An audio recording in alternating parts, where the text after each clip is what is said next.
अस्सलाम वालेकुम students. Chapter number 1 problem solving. So basically what is problem solving? Problem solving क्या होता है कि जब भी हम किसी प्रॉब्लम का सल्यूशन फाइंड करते हैं तो उन प्रॉब्लम को सॉल्व करने के लिए जो भी हमें हर्डल्स आती हैं, जो भी हमें रुकावटें आती हैं, उनको क्रॉस करते हुए हम अपनी जब रिज़ल्ट पे पहुंच जाते हैं, एक सक्सेसफुल रिज़ल्ट पे पहुंच जाते हैं, वो हमारी प्रॉब्लम सॉल्विंग होती है। जैसे कि अगर फॉर एग्ज़ाम्पल अगर आपको भूख लगी है, ठीक है, आपको भूख लगी है, घर में खाना नहीं है, ठीक है, तो आप क्या करेंगे? आप इसके लिए क्या करेंगे? आप जो है खाना लेने के लिए सबसे पहले तो जाएंगे किसी रेस्टोरेंट में, ठीक है। तो सबसे पहले तो आप घर से जाएंगे और जितनी भी रास्ते में हर्डल्स आएंगी, हर्डल्स इस तरह से आ सकती हैं कि आपकी गाड़ी का पेट्रोल जो है वो ख़त्म हो सकता है, इसके अलावा जो है ट्रैफिक हो सकती है। लेकिन आप उन सारी जो हर्डल्स हैं, उन रुकावटों को क्रॉस करते हुए जब आप अपनी डेस्टिनेशन पे पहुंच जाते हैं, आप रेस्टोरेंट में पहुंच जाते हैं, वहाँ से खाना लेके आप अपने घर वापस आ जाते हैं, तो वो आपकी प्रॉब्लम सॉल्व हो जाती हैं। तो इसी तरह से जो है अगर आप देखें मैथ्स के क्वेश्चन जब आप सॉल्व करते हैं, किसी भी क्वेश्चन को सॉल्व करने के लिए आप डिफरेंट उसके मेथड होते हैं, तो आप देखते हैं कि ये क्वेश्चन जो है किस मेथड से सॉल्व होगा, ठीक है। जब आप उस क्वेश्चन को सक्सेसफुली सॉल्व कर लेते हैं, अपनी प्रॉब्लम को सॉल्व कर लेते हैं, तो वो हमारे पास प्रॉब्लम का सल्यूशन आ जाता है। तो इसी तरह से इस चैप्टर में हम देखेंगे प्रॉब्लम उसको कैसे सॉल्व किया जाता है, हम अपने रिजल्ट्स तक कैसे पहुंचते हैं, हम अपने सक्सेसफुल जो हमें रिजल्ट्स जो हमें गोल्स अचीव होते हैं वो कैसे होते हैं। सो बेसिकली जो एक प्रॉब्लम है, प्रॉब्लम सॉल्विंग, उसके 5 स्टेप्स होते हैं, ठीक है। टोटल इसके 5 स्टेप्स हैं। सबसे पहले तो आ जाता है defining a problem, understanding a problem, planning a solution, define candidate solution and selecting the best solution. तो एक प्रॉब्लम को सॉल्व करने के लिए सबसे पहले तो ये 5 जो स्टेप्स हैं ये बहुत ज़रूरी होते हैं। आपने इन पांचों स्टेप्स को जो है बहुत ध्यान से जो है वो याद कर लेना है, ठीक है। सो इन स्टेप्स को 1 बाय 1 हम देखते हैं। सबसे पहले हमारे पास आता है डिफाइनिंग अ प्रॉब्लम। किसी भी प्रॉब्लम को सॉल्व करने के लिए जो है हमें पता होना चाहिए कि वो प्रॉब्लम क्या है, ठीक है। प्रॉब्लम जब तक हमें पता नहीं चलेगी तो हमें उसका सल्यूशन नहीं मिलेगा। तो सबसे पहले जो है हमें प्रॉब्लम पता होना चाहिए। तो प्रॉब्लम डिफाइन करने के लिए इसकी 3 स्ट्रेटजीज़ हैं, जो कि ये है गेन बैकग्राउंड नॉलेज, ठीक है। किसी भी प्रॉब्लम को सॉल्व करने के लिए आपको उसकी हिस्ट्री में जाना पड़ता है कि ये प्रॉब्लम्स क्या है, कहाँ से शुरू हुई है, इसके लिए क्या सॉल्यूशंस हैं, ठीक है।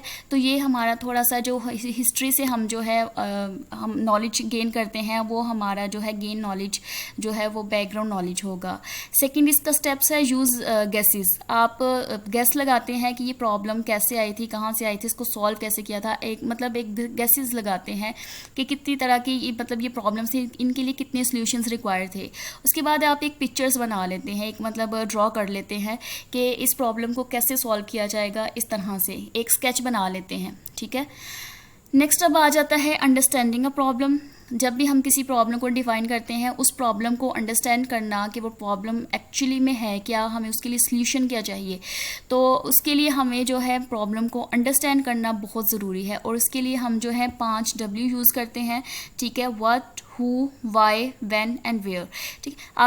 यहाँ पे एक एग्जांपल दे दी गई है। जैसे कि एक टीचर है, उसने एक अपने स्टूडेंट को एक टास्क दिया है। टास्क ये दिया है कि आपने जो है जितने भी स्टूडेंट्स हैं क्लास में जिनके ए लेटर से जो है नेम स्टार्ट होते हैं, आपने उनका एक जो है लिस्ट बना लेनी है, ठीक है। विद इन 1 वीक ये टास्क कंप्लीट होना चाहिए। अब ये 5 जो W है ये इसके अकॉर्डिंग कैसे काम करेंगे? सबसे पहले व्हाट मतलब क्या, काम क्या करना है। तो हमने काम क्या करना है, list of students name starting with letter A, ठीक है। सबसे पहले तो लेटर ए के साथ जितने भी स्टूडेंट्स होंगे उनके हमने नेम काम ये है।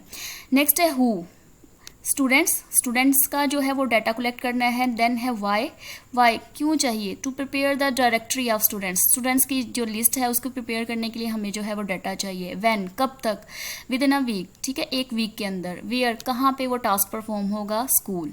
तो इस तरह से एक प्रॉब्लम्स को सॉल्व करने के लिए जो है 5 W's जो है वो इम्पोर्टेंट्स होते हैं। नेक्स्ट है प्लानिंग अ सॉल्यूशन। हम जब कोई प्रॉब्लम होती है उसके जो सॉल्यूशन है उसको प्लान करते हैं। उसको प्लान कैसे किया जाता है, उसको प्लान जो है इसके अकॉर्डिंग डिफरेंट स्ट्रेटजीज दी हुई हैं। सबसे पहले तो ये होगा डिवाइड एंड कन्क्योर। जब हमारे पास प्रॉब्लम्स आती हैं हम उनको छोटे छोटे चंक्स में जो है स्मॉल जो है उन डिवाइड कर देते हैं। एक प्रॉब्लम हमारे पास आती है उनको हम सब प्रॉब्लम्स में डिवाइड कर लेते हैं, ठीक है। नेक्स्ट अब हमारे पास आता है गेस, चेक एंड इम्प्रूव। हम सेकंड ये है कि हम सोल्यूशन रिक्वायर्ड के लिए हम गैस करते हैं, ठीक है, गैस करते हैं, उसके बाद जो है उसको चेक करते हैं कि वो जो हमारा सोल्यूशन है वो ठीक है या नहीं। उसके बाद नेक्स्ट हमारे पास आता है एक्ट इट आउट। जो भी हम सोल्यूशन रिक्वायर करते हैं उसके ऊपर जो है हम मतलब काम करते हैं एंड देन है प्रोटोटाइप। जो भी हम काम करते हैं उसको जो है एक ग्राफिकल फॉर्म में या फिर एक जो है पिक्चर्स की फॉर्म में, प्रोटोटाइप की फॉर्म में जो है एक ड्रॉ कर लेते हैं। नेक्स्ट आता है हमारे पास डिफाइन कैंडिडेट सॉल्यूशंस। कैंडिडेट का मतलब बेसिकली होता है अनप्लान्ड। जब आप कोई भी सॉल्यूशंस गैसेस के थ्रू या फिर काउंट करके या फिर एग्जैक्ट सॉल्यूशन आप जो बताते हैं, डिफरेंट सॉल्यूशंस बताते हैं, वो हमारे कैंडिडेट सॉल्यूशन होते हैं। जैसे कि आपको आपकी टीचर एक टास्क देती है कि आपकी क्लास में जितने भी स्टूडेंट्स हैं, आपकी क्लास में टोटल कितनी स्ट्रेंथ है स्टूडेंट्स की, आप वो बताएं। तो आपके पास दो तरह से आप ये सॉल्व कर सकेंगे। सबसे पहले तो आप गेस लगाएंगे, ठीक है, दूसरा आप काउंट कर लेंगे। तो ये हमारे कैंडिडेट सॉल्यूशंस होते हैं जब हमारे पास मल्टीपल सॉल्यूशंस आ जाते हैं। नेक्स्ट हमारे पास आता है सिलेक्टिंग द बेस्ट सॉल्यूशन। जब हम हमारे पास मल्टीपल सॉल्यूशंस आ जाते हैं, उसमें से जो हम बेस्ट सॉल्यूशन होता है, जो हमारे पास जो है एफिशिएंट सॉल्यूशन होता है, उसको हम रिक्वायर करते हैं और उसको हम जो है इम्प्लीमेंट कर लेते हैं।